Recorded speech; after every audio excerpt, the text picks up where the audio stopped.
여러분 안녕하십니까? 채널K 뉴스입니다. 5월의 쌀쌀한 날씨가 이번 주 들어 물러갑니다. 간간히 흐린 날도 있겠지만 한 주 내내 대체로 맑은 초여름의 날씨가 예고됐습니다.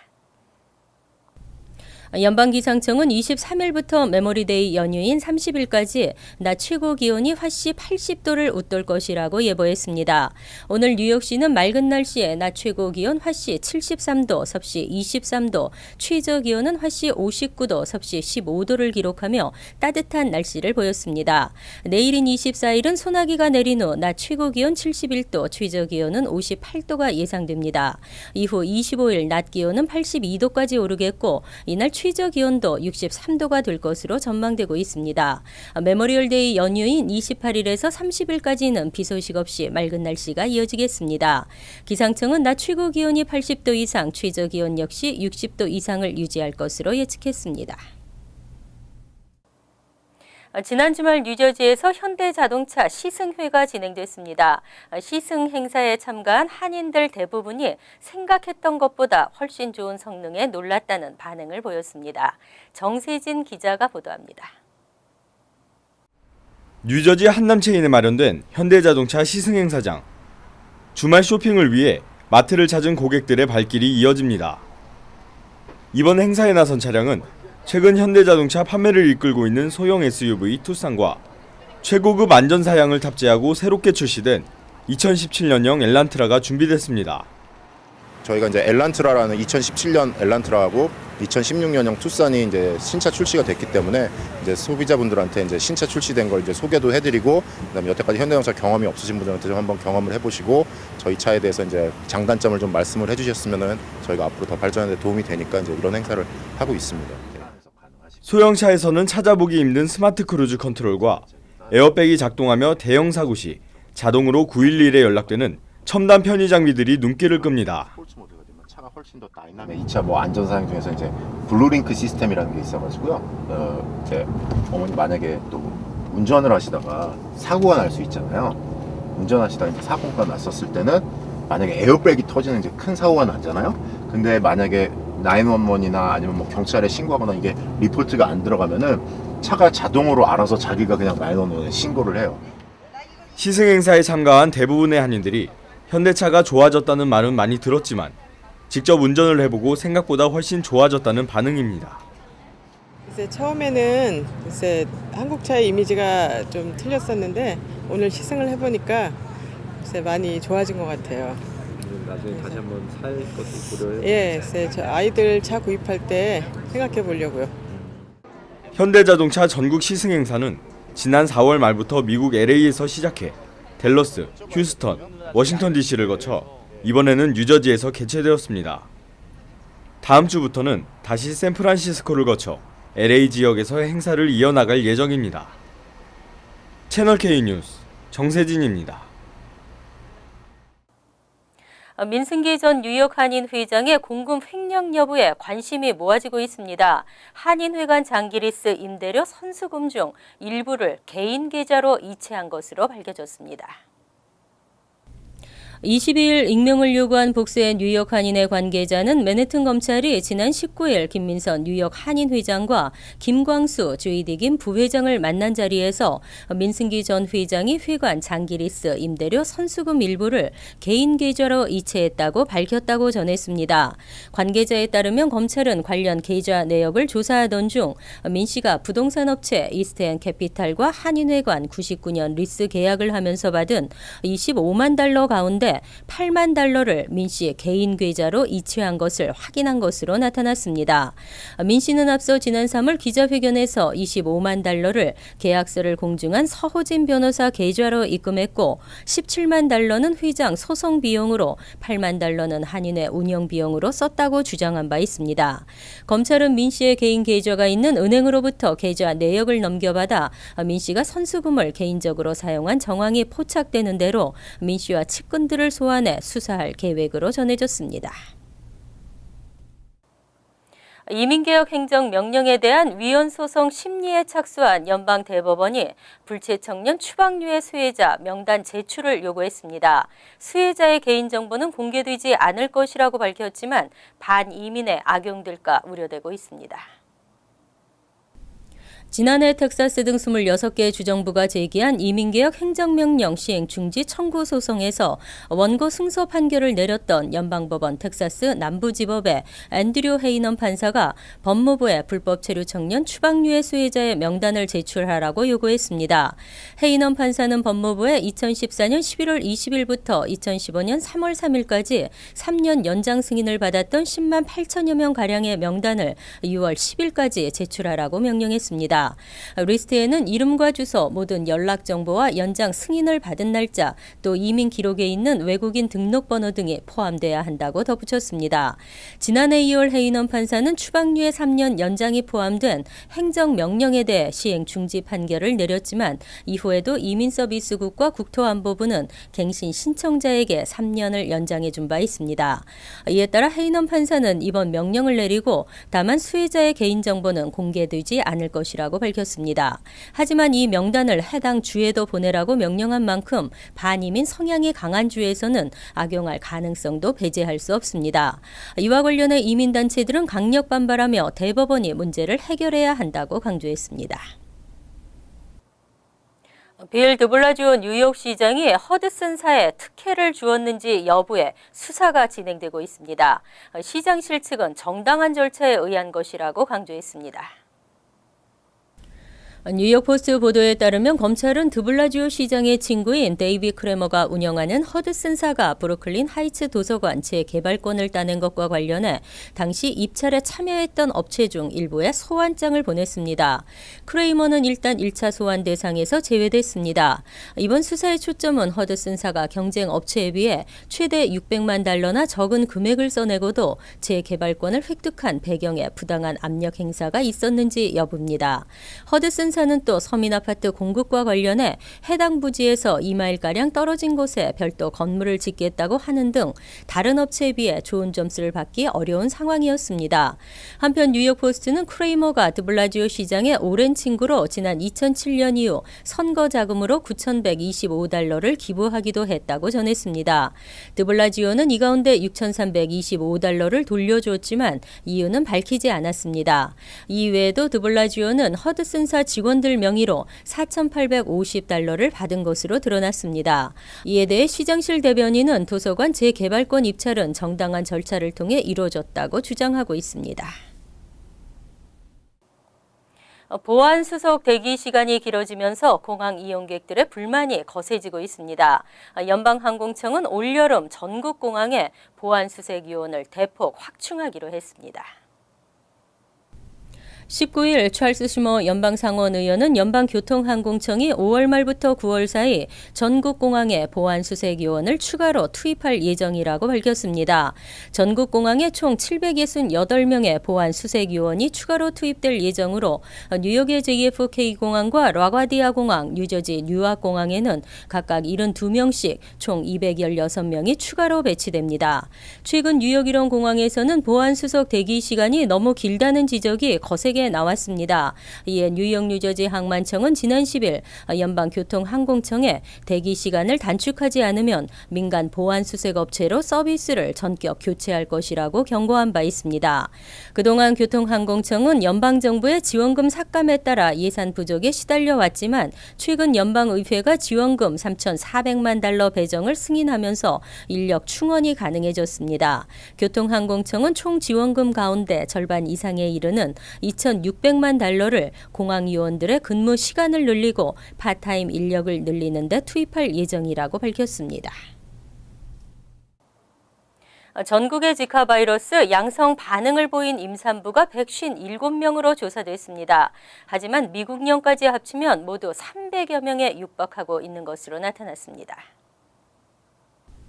20일 질병통제예방센터에 따르면 미 본토에서 지카 바이러스 양성 반응을 보인 임산부는 157명으로 집계됐습니다. 푸에르토리코와 같은 미국령에 거주하는 임산부 122명을 포함하면 총 279명의 임산부가 지카 바이러스에 감염된 것으로 확인됐습니다. 이 수치는 질병통제예방센터가 최근 발표한 미 본토의 임산부 지카 바이러스 감염 사례 48건과 미국령 사례 65건을 훨씬 웃도는 수치입니다. 추세입니다. 질병통제예방센터는 이와 관련해 이전에 발표했던 자료는 감염 증상을 보인 임산부들의 숫자만 공개한 것이고 이번 통계 자료는 증상 여부와 관계없이 양성 반응을 보인 모든 임산부를 집계한 것이라고 설명했습니다. 실제로 미국 내에서 감시되고 있는 157명의 감염 임산부 중 49% 정도만 발진이나 열병, 근육통 등 지카 바이러스 감염 증상을 보인 것으로 알려졌습니다. 전문가들은 무증상 감염의 경우 약 80% 정도는 자신의 감염 여부도 모른 채 지나가는 경우가 많다며 임산부의 경우 증상 발현 여부와 관계없이 태아에게 소두증이나 선천적 결손증 등 영향을 미칠 수 있다고 지적했습니다. 23년 만에 새로운 식품 영양 성분표가 공개됐습니다. 지방의 함량 표시 비중을 줄이고 바이타민 D와 포타슘 등을 새롭게 넣었습니다. 식품의약청이 20일 새로운 식품 영양 성분표 양식을 발표했습니다. 영양 성분표 변경은 1993년 이후 23년 만입니다. 새 레이블의 가장 큰 특징은 칼로리 함량과 1인분의 양, 또 몇 인분용 포장인지를 크고 굵게 표기했다는 점입니다. 또 자연적 당분 외에 추가된 설탕 함량과 이 성분이 하루 권장 칼로리 섭취량에서 차지하는 비율을 별도로 명시하도록 했습니다. 반면 현재 레이블에서 강조되고 있는 지방 성분 함량 표시의 비중은 줄었습니다. 섭취하는 지방의 양보다는 종류가 더 중요하다는 연구 결과에 따라 지방 섭취에 따른 칼로리 항목은 제외시키고 지금처럼 총지방과 포화지방, 트랜스 지방을 구분해서 표시하도록 했습니다. 또 비타민 D와 포타슘 함량이 처음으로 표기되고 비타민 A와 비타민 C 함량 표기는 없어집니다. 새 영양 성분표의 내용과 관련 규정은 오는 27일 발간되는 연방 관보에 게재된 후 오는 7월 26일자로 발효되고 2년간 유예 준비 기간이 허용됩니다. 뉴저지주에서도 일회용 비닐봉지와 종이봉투에 요금이 부과될 것으로 보입니다. 뉴저지 하원이 장당 5센트 요금 부과안을 통과시켰습니다. 뉴저지주 하원 환경위원회는 19일 슈퍼마켓과 의류점 등 대부분 소매점에서 제공하는 일회용 비닐봉지나 종이봉투에 장당 5센트의 요금을 부과하도록 하는 내용의 유료화 법안을 가결시키고 본회의로 넘겼습니다. 이번 법안이 주 상하원 본회의를 통과하고 주지사 서명을 거치면 내년 6월 1일부터 시행됩니다. 법안에 적용되는 대상 업종은 일반 음식점을 제외한 모든 슈퍼마켓과 그로서리, 백화점, 의류점, 신발 가게, 약국 등 소매점의 대부분입니다. 매장 규모가 2,000 스퀘어핏 이상이거나 10개 이상의 체인점을 갖고 있으면 해당됩니다. 다만 65세 이상의 노인이나 저소득층의 푸드스탬프로 구매한 식품 등에는 요금이 부과되지 않습니다. 비닐봉지나 종이봉투 값으로 부과되는 5센트 가운데 3센트는 주내 학교의 수돗물, 납성분, 수질 검사 비용 등 건강한 학교 만들기 기금으로 조성되고 나머지 2센트는 상점이 갖게 됩니다. 법안에는 장당 5센트인 요금을 2019년까지 10센트로 올리고 2021년까지는 15센트로 인상한다는 내용도 포함됐습니다. 이어서 LA 지역 한인사회 소식입니다. LA와 산타모니카를 잇는 엑스포라인 경전철이 60여 년 만에 재개통됐습니다. 개통 첫날 전철안은 발 디딜 틈도 없이 붐볐습니다. 김정균 기자가 취재했습니다. 엑스포라인 서쪽 방향 종착점인 산타모니카역. 출발 방송이 나오자 사람들이 플랫폼 위를 바쁘게 움직입니다. 전철에 올라탄 탑승객들은 오랫동안 이날을 기다렸다며 남다른 소감을 밝혔습니다. I know I've been waiting for 25 years, so I feel like this is the kind of thing that's, raises the level on Los Angeles of being like a, world-class city. This makes it a lot better, We go down to LA all the time, and the only way we go is use the metro. It makes it a lot easier. LA에서 산타모니카까지 소요 시간은 46분. 전철은 매 12분마다 탈 수 있습니다. 교통체증이 심한 10번 프리웨이를 피할 수 있다는 장점과 함께 각 전철역 주변엔 푸드트럭과 음식점들이 있어 일자리 개선에도 도움이 될 전망입니다. This is significant. It means traffic congestion relief. It means jobs. It means efficiency. It means affordability. This is going to be used by tens of thousands of people to reduce congestion for all of us and to have a better quality of life. 모든 역에는 자전거 보관소가 설치되어 있습니다. 또 $2만 내면 종일 주차도 가능합니다. 하지만 새로 확장한 전철역 7개 중 200대 이상 주차 공간은 단 2곳뿐. 출퇴근용으로 경전철을 이용하는 이들을 위한 주차시설 확대는 필수 보안 사항 중 하나입니다. 반세기 만에 개통된 산타모니카행 엑스포 라인을 통해 그동안 열악했던 LA 대중교통에 새로운 활력을 불어넣을 수 있을지 기대가 모아집니다. MBC 뉴스 김정균입니다. 월드리포트입니다. 반고흐 사후 125년째입니다. 고흐를 기념하기 위한 다양한 이벤트가 열리고 있습니다. 초상화 속 인물이 걸어다니고 말을 합니다. He was a nice, quiet man. 들판 멀리 기차가 달리고 밀밭에서는 까마귀가 날아오릅니다. 반고흐의 일대기를 그린 영화의 장면들인데 그의 작품 120여 점을 활용해 애니메이션으로 제작했습니다. These paintings are iconic and everyone knows them. There's something really interesting and magical when they suddenly start to live.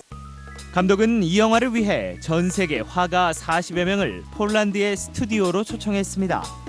화가들이 장면 하나하나를 일일이 유화로 그리고 실제 배우가 연기한 영상 위에 그림을 덮는 방식으로 제작했습니다. 단 1초의 장면을 완성하는 데 2주가 걸릴 정도로 정성이 많이 들어가는 작업. 80분짜리 영화를 위해 지난 1년간 5만 6천여 장의 그림을 그렸지만 아직 절반만 완성한 상태입니다. 하지만 반고흐의 그림을 통해 그의 삶을 들여다보는 이 영화는 벌써부터 뜨거운 관심을 모으고 있습니다.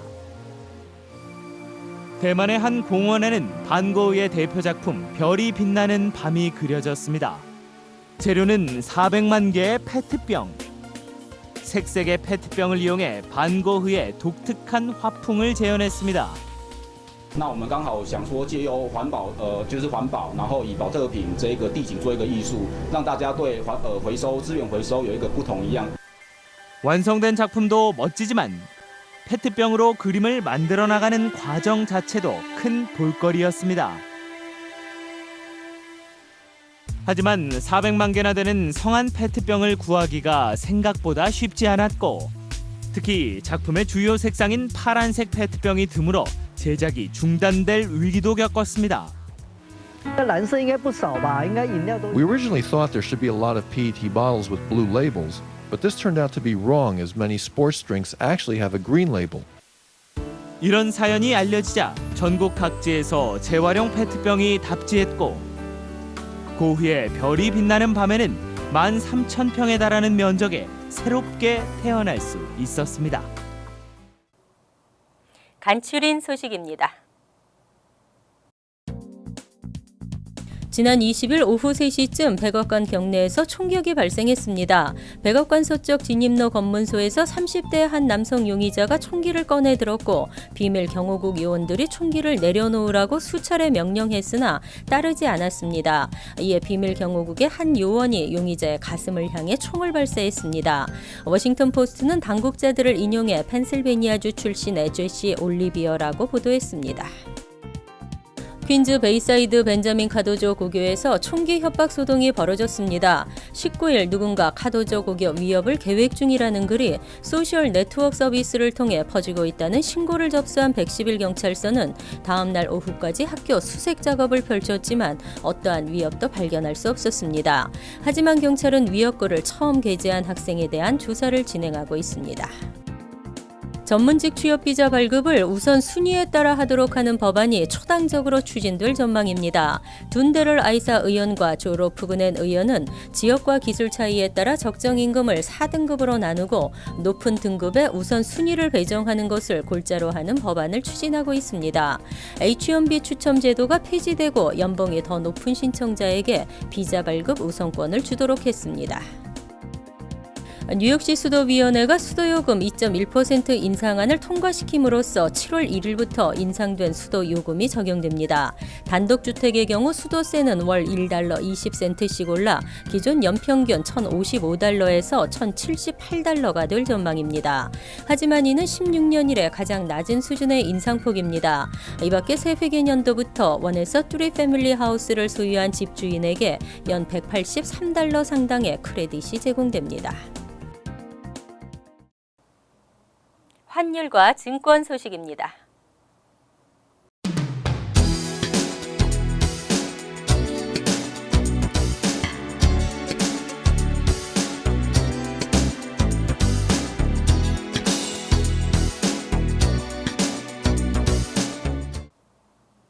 이어서 날씨입니다.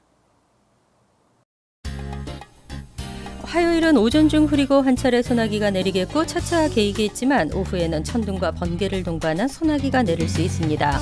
낮 최고 기온은 71도, 섭씨 22도, 밤 최저 기온은 58도, 섭씨 14도로 예상됩니다. 수요일은 대체로 맑은 가운데 기온이 올라가 덥겠습니다. 목요일은 대체로 맑고 후덥지근하겠습니다. 금요일도 맑은 날씨이지만 후덥지근하겠습니다. 항상 여러분과 함께하는 채널 K 뉴스 여기서 마칩니다. 편안한 하루 되시기 바랍니다.